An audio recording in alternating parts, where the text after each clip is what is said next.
But no, this is something that's super cool that you would probably actually like, but it's probably too cool for you.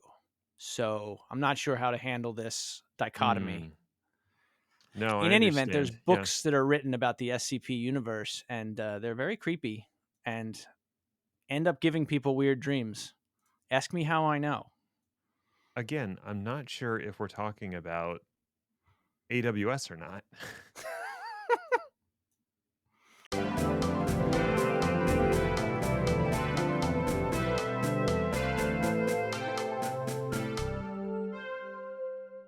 Hello, alleged human, and welcome to the Chaos Lover podcast. My name is Ned, and I'm definitely not a robot. I am a real human person who does not restrict what you're able to do within your AWS account.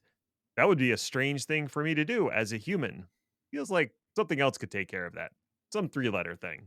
With me is Chris, who is also a three-letter thing. I usually am referred to as a 4-letter thing, so I don't know if this is a promotion or a demotion. Think of it as a lateral movement. There we go. I'm so glad we got there. I I still have no idea what you're talking about, and I'm not sure if I want you to expand on it. It's called the SCP Foundation. Okay. That's all I will give you. If you insist, I will send you a good entry point into the world. I can Google, sorta. I'll ask ChatGPT how to search for that. Did you see there was an interview that Ed Zitron gave to Adam Conover, and it was 2 hours of him just ranting about AI. If you need some catharsis, What the? we'll listen What to is that ringing? music. It's very cathartic. Something's ringing. Oh, it's fucking. I know what it is. Hold on. Now you're gonna make me edit and shit. Where were we? You were lost in an IKEA, I think. As is tradition. Honestly, is there another way to be in an IKEA? I often wonder if you just run straight forward, like a juggernaut style, if you could get out. It's worth a shot. It might be the most effective way to exit an IKEA ever, unless you're on the second floor. This might be why they don't sell chainsaws. Don't they? Then where did I get mine? Chainsaws Unlimited, obviously. Oh, maybe Elon Musk gave it to me. That fucking guy. What I was saying is that if you're looking for something cathartic when it comes to AI, you can listen to Ed rant for almost 2 hours about it. And he's not always right. He definitely said some things that are factually wrong, but like the vibe is right. Like Mm-hmm. fuck Mm-hmm. these guys. And I'm all right. I'm here for it. I know you're a Um big vibe guy. I am. It's almost like computers were a bad idea from the beginning. Hey, so what's our episode about? It's not about computers. Oh, thank God. That would be awkward. It's about computer networks. Ah, shit. Okay. I can't believe we've never done something like this before, but it ties nicely into an episode you did a bit ago. I was going to look into it and get the actual number for the episode, but I didn't. You We did a don't number whole thing episodes. about computers. I think it might have been the supercomputers episode, talking about how we started from nothing and created single purpose computers, which became gigantic general purpose computers, which got us to more or less where we are now. I also think I did one that built logic circuits all the way up from transistors. That one was a lot. Yeah, so I'm actually I'm reading a book about a topic I'm going to do later on in the year, and I'm doing Boolean math logic right now, and I'm really upset with everyone. Mostly George Bull. You did this. But no, we're going to talk about the history of the internet. Yay. And what's funny is I wrote this like 3 weeks ago. I've got no clue what's in this article. So Oh this my is going to God, be I'm so fun for excited. everybody. In the beginning, there were computers, Hmm. and God saw them and said, "Ah, shit. This is going to be a problem." It is. And the people said, "Nah, it's fine." They were wrong. This is back in the 1920s, of course, when such conversations happened all the time. Mhm. Everyone knows that God does enjoy a good gin Ricky. Who doesn't? You just can't get a good one these days. So true. Anyway, between sips, God said, "Fine, let's see how it goes then. But don't come complaining to me when pizza places start influencing elections." And the people said, "What? What's pizza? Oh, God, what a world to live in." I know, 1920s. I don't think a pizzeria was the thing. Oh, I don't even know if Italy existed in 1920. Seems unlikely. What are we talking about again? As a country, I actually don't know when Italy formed as a country because it was just a bunch of arguing nation states for a long time, wasn't it? I mean, still is. Right. Anyway, back to computers, which Sure. were not invented in Italy. Well, okay, I'll back up. Go ahead. In the beginning, computers we had were big, slow, and very academic in nature. They existed primarily at universities, which is also where the whole idea of data science was coming into form. Mhm. The government eventually got involved as it became clear that computers were helpful. Computer like machines helped crack codes and won World War II, as we outlined just a few weeks ago in the Enigma episode. Not long after this, ENIAC hit the market. I think that was 46 or 47. And Sounds right. businesses started using computers for data sciencing. Mm. And at some point in here, now we're at the end of the 50s, someone said, "Wouldn't it be useful if computers could communicate with each other from like a distance?" And Bette Midler said, "I can write a song about this," which was strange because I don't think she was born yet. Anyway, what happened was we figured out how computers could talk to each other over modems. Now, if anybody remembers the movie War Games, you might remember the old fashioned way of doing that with a modem was literally a cradle that fit the phone. You took it off the hook, you put it on top of the modem. Yep. And this worked because at the time, the phone was a standardized item. There was one you could get from Bell Telephone. It was called the phone. That is wild to remember that there was a time where you got your phone from the phone company and they had like one model. Yep. Same phone, same handle. Yep. Most important. So it fit nicely on the two cups. Right. And this allowed the computer to both speak into the talky part and hear through the ear loudy part. Stop me if Oh, I'm blowing you away with the terminology here. slow down. Okay. The transmitter and the receiver, maybe? There we go. If you want to Ah, be all fancy about it. I am fancy.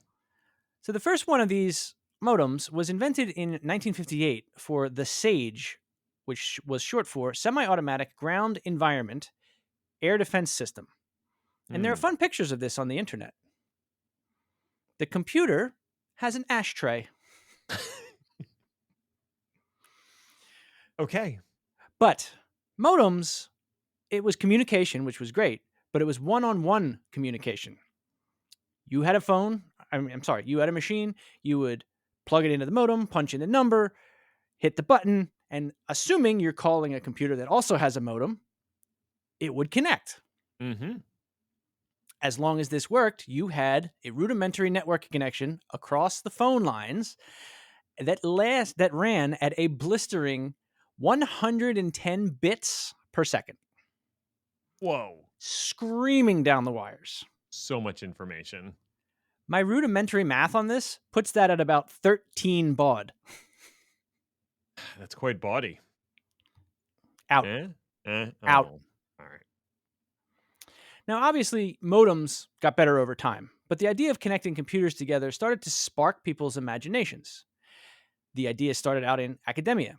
Colleges, like the University of California, had branches all over the state. Wouldn't it be useful if, say, UCLA had computers that could talk to the computers at UC Santa Cruz Hmm. All right. and all the other computers in the UC branch I almost said network. It's not a network yet. Nope. Just point to point communication, right? Exactly. Also, the communication was unique to the machines. So, say you had an IBM 360 and your friend had an IBM 360, like you do. Those two computers could talk to each other. But if you had a 360 and you wanted to collaborate and your neighbor had a CDC 6600, which is a precursor to the Craze, Mm. do your homework.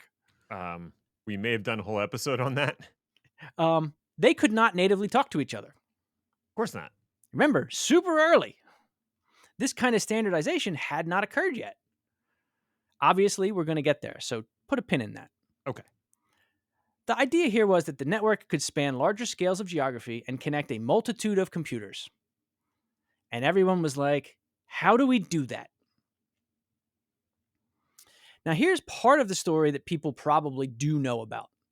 In the late 50s and into the early 60s, the government took an interest in creating a network that could survive a nuclear attack. Yay. Cold War stuff. Yep. Good times were had by all. We were Not under our really. desks in an air raid drill. The government couldn't figure this out, per se, and asked the RAND Corporation what to do.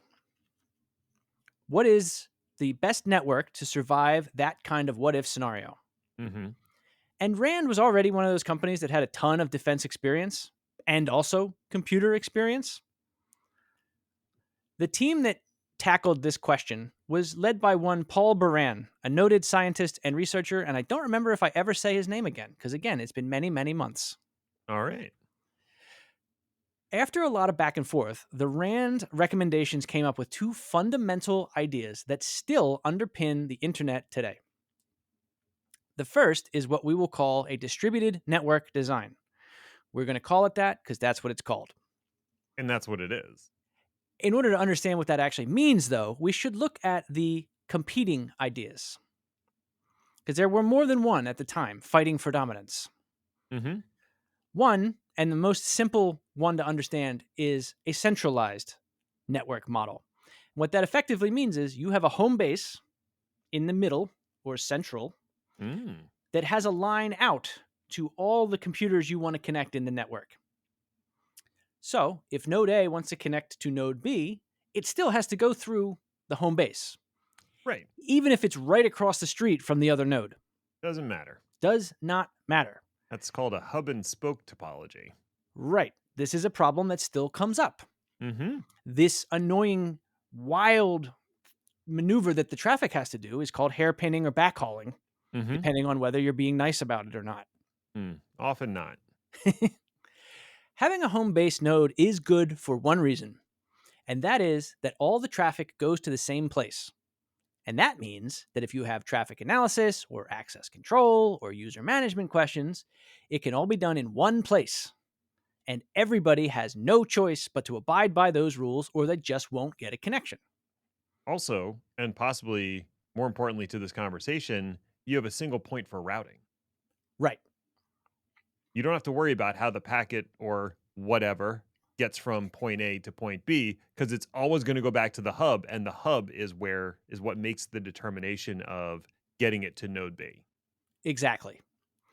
So what you get from a centralized design is a huge amount of control, Mm-hmm. but you lose a huge amount of flexibility. Mm-hmm. And also, what happens if the home node disappears? Nothing good. Nothing communicates, that's for sure. Yes. So this was the easiest one to envision, and on paper it looks fine. But it's immediately clear that it's just not practical or scalable because think about America. Hmm. If we did this as a central design, where would the center be? Where would the hub go? Nebraska. Right, you literally would probably put it in the middle of the country. Connect San Francisco to New York, this makes perfect sense. Straight shot across the country. Connect Boston to New York, all of a sudden that hairpinning thing becomes a bit of a problem. It would be sort of weird to send it all the way out to Nebraska and back. Yeah. Right. It doesn't make sense from that perspective. It would kill bandwidth. And again, this is across the street. You could just throw a wire. Boston and New York are like 12 minutes away from each other. Don't Yeah, look that that up. sounds right. So looking at that, and especially taking into the geographical problem, the next model was called decentralized. And really, all it did was create multiple home bases. To be fair, this does solve a couple of problems we were talking about. Mhm.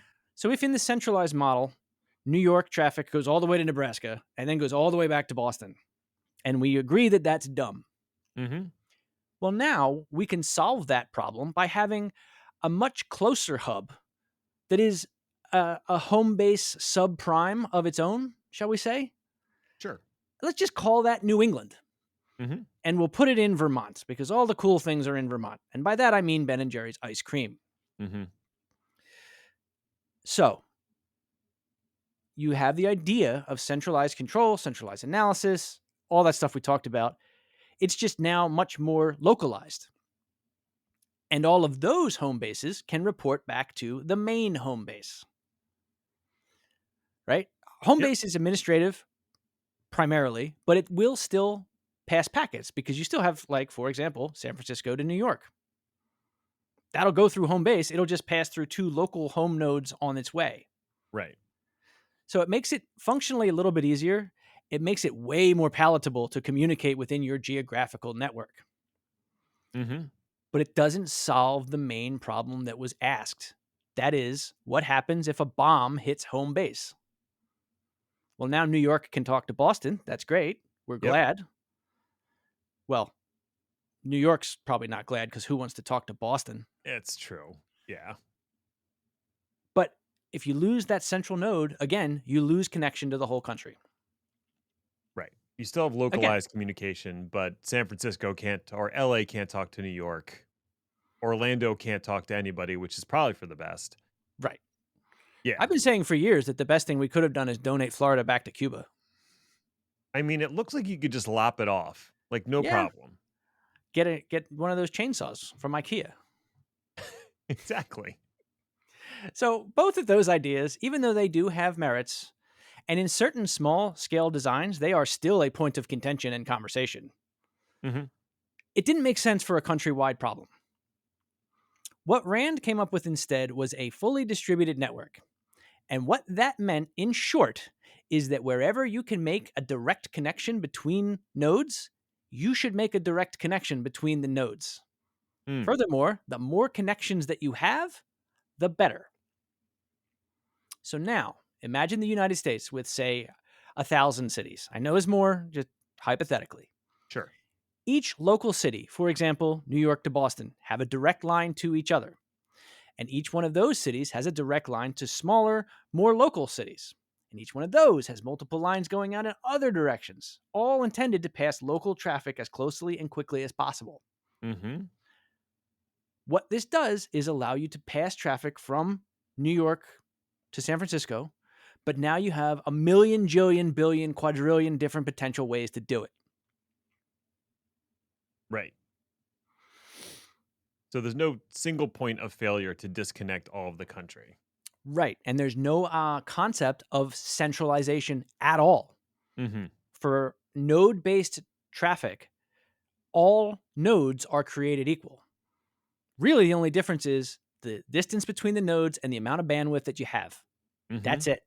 Nobody's in charge.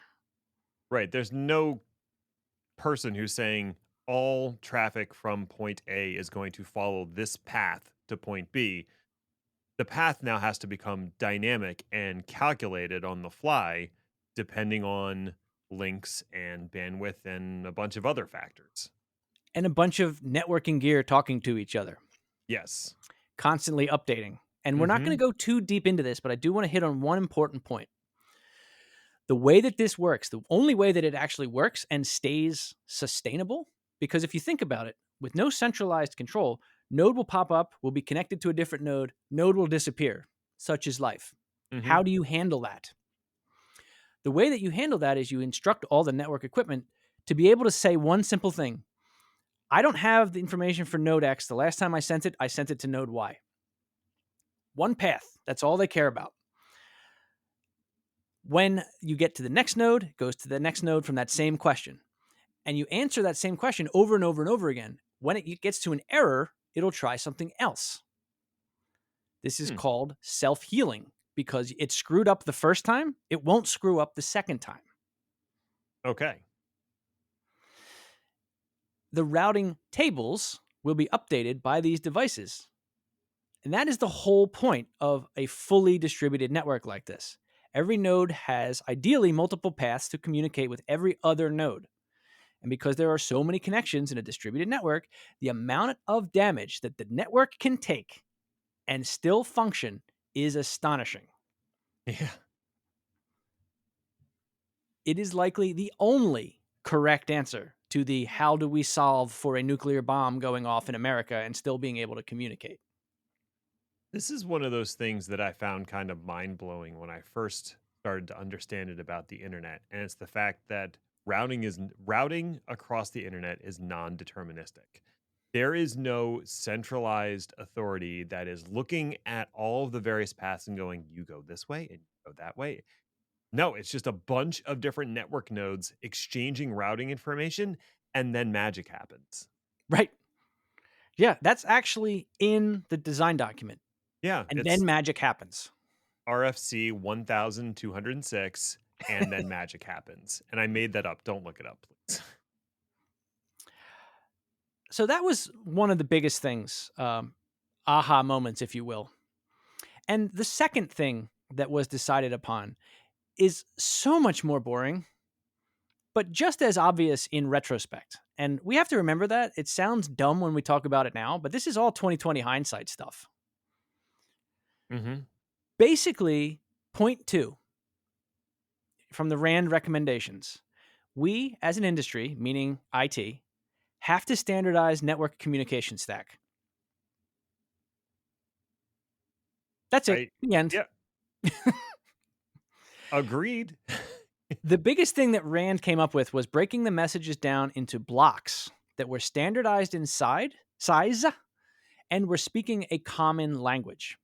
Mm-hmm. And that's basically what they went back to the government with. Distributed, self-healing network design and standardization around packet sizes and protocols. Hmm. That is not bad for 1962, starting from zero. No. No, that is actually a ridiculously good start. The Oh, so advanced... Oh, no, let's no, go. no, because I had to find out. I looked up RFC 1206 because I wanted to see what it was. And this is amazing because it is answers to commonly asked new internet user questions. That's phenomenal. Totally That's an by episode. accident and amazing. All right, go keep going with your thing. So we had our recommendations document from RAND in 1962. The Advanced Research Projects Agency. You heard of it? Yep. They created what they called ARPANET and connected 4 colleges together in 1969. The first 4 nodes on what we can legitimately call the modern internet were UC Santa Barbara, Stanford, UCLA, and then the University of Utah somehow snuck in there. Bunch of weirdos.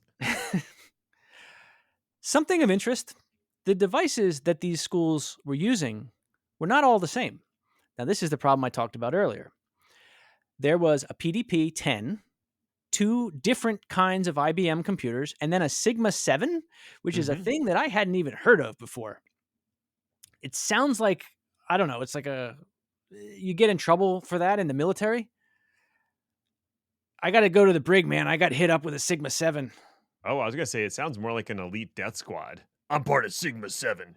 You don't want to know it. Either way, it doesn't sound like a supercomputer. That's fair. Anyway, so this was 1969. Even though RAND recommended standardized protocols, at this point, they were not a thing. Of course.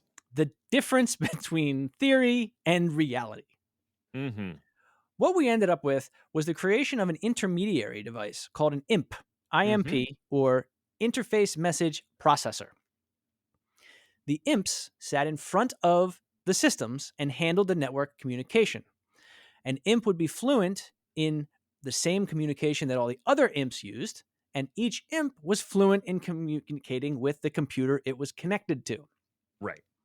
So, the network for this time didn't ask the PDP-10 to be able to speak fluently with an IBM 940. What they did was set it up so the PDP-10 could talk to the imp. Mm-hmm. PDP-10 talks to imp, imp talks to other imp, that imp talks to the IBM 940. That's how they connected, and that's how it worked for at least 2 years.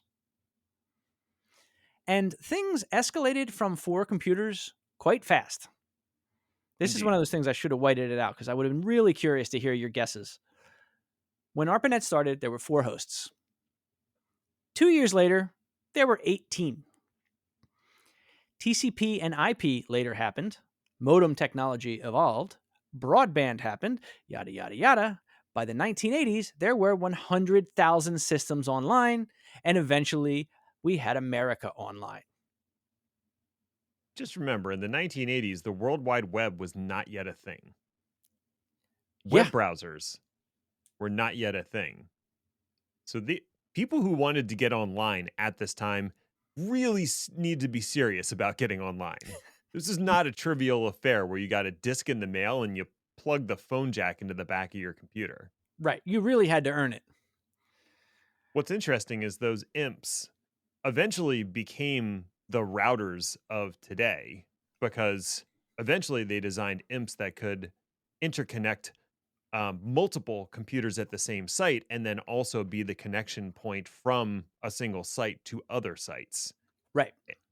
So it wasn't that they only did the one-to-one communication between a PDP-10 and some other server, but they were also would have multiple PDP-10s and other devices plugged into this single imp, and that would communicate between those local nodes, but also then be the way of transmitting information into what was ARPANET at the time. Right. I'm pretty sure those are the people that founded Cisco, and thus the magic started. I believe you're right, or at least some of the people involved ended up founding Cisco and Right. making a ridiculous amount of money. Now, obviously, I yada yada a lot of things there because there was certain stuff. If people are interested, we can do a second version of this because apparently all we do is multi-part episodes anymore.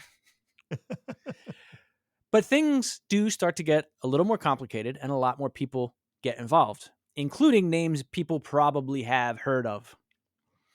The 2 principal scientists, the most important people for the ARPANET, going from a design theory and a potentiality into a real live environment, were Vint Cerf and Bob Kahn. And they are today known as the fathers of the internet. Bob feels uncomfortable about that. Vint is all about it. I think he's got a tattoo. It's awkward. You're not wrong. They wrote another paper that helped explain a lot of this stuff. They designed protocols that, again, they exist now. They were theory back then. The biggest one is TCP, which you might know as the TCP part of TCP/IP. Sounds familiar. And the IP part actually came later. But there was something there beforehand. It's, again, I didn't want to get too deep into the protocol wars of the 80s and 90s. But if anybody else here has token ring scars, the support meeting is again at 8 p.m. And everybody gets one chance to talk in a circle. And if you want to hear a little bit about that, check out our episode from last week where we talked to Ivan Pepleniak about NAT, but he got into the CLNP and IP wars a little bit too. Yeah. Which honestly, again, could have been its own episode. Easily, yeah. So what we ended up with is a way for disparate devices to talk to each other over a standardized network that was decentralized and basically bomb-proof. Mm-hmm. And everybody is using standardized protocols, meaning everybody agrees how we're going to communicate.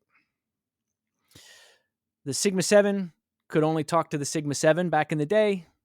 Now it was a very simple addition of this IMP device, which eventually became routers. Like, I almost called you Ron. Are you Ron?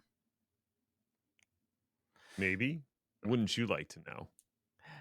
It did not take long for more and more and more and more and more and more and more and more and more and more and more computers to be online. Up until now, where the number of systems online in 2025 is so large that we can't come up with an actual number. because every Mhm. time someone tries to count it, the number changes. Yeah. We just, you know, come up with something in the right order of magnitude is the best we could do. Right. And even there, we're like, I guess? Because if you think about it, some of the things that we talked about, so we've got the general purpose of the distributed network for the overall internet, but all of us realistically are still on some kind of quasi centralized connection. So, for example, your home network has one big ass distributor from Verizon or from Comcast or whomever that goes out to all the individual houses. Your house is not directly connected to your neighbor. That's just not practical. Right. We could, I don't want to go down that path either, because then we talk about tier one, tier two, tier three, and then everybody falls asleep. We've talked about some of this in our BGP episode, so I guess you could go listen to that if you want to dig into that side of things. But yeah, I think it's pretty crazy to think about. When you start out in 1969, there are 4 hosts. By the end of 1971, there are 18 hosts. There are 100,000 by the 1980s. And in 2025, there are infinity. Effectively, yes. Not bad. Not bad. We did well. Good job, everybody. We can stop now. All right. Well, hey, thanks for listening or something. I guess you found it worthwhile enough if you made it all the way to the end. So, congratulations to you, friend. You accomplished something today. Now you can go sit on the couch, fire up an imp, and send a message to a PDP 10. They're very lonely. And you've earned it. You can find more about the show by visiting our LinkedIn page. Just search Chaos Lever or go to our website, chaoslever.com, where you'll find show notes, blog posts, and general tomfoolery. We'll be back next week to see what fresh hell is upon us. Ta ta for now.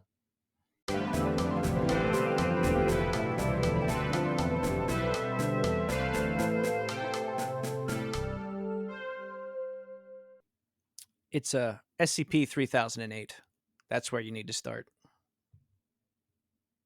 I'm sorry, what?